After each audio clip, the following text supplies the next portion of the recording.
there are a number of mistakes that the ANC government made during its 28 years in power. And these mistakes are now catching up with the government.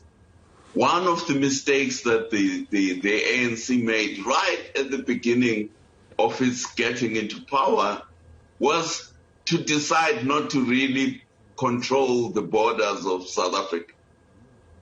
The first decision, one of the first decisions the ANC made was to stop the electrified fence that the previous regime had installed. So they pulled down the electric fence. Secondly, they removed the army from border control and said border control is a police matter. Now, South Africa has 3,000 kilometers of land border. And land border has no roads. So you need off-the-road vehicles, which means you need military vehicles to control your borders. The ANC government removed the army from border patrol and decided that this is a police matter, let's leave it to the police. The consequence is what then happened.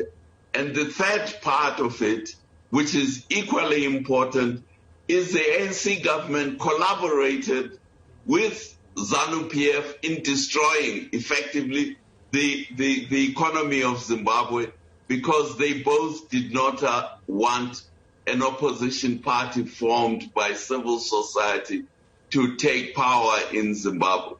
So these three actions came together. The Zimbabwe, by destroying the economy, ZANU-PF, by destroying the economy of Zimbabwe, a huge flood of people flooded into South Africa looking for jobs. And by not controlling the border and effectively allowing the border not to be controlled, then it was easy for this flood.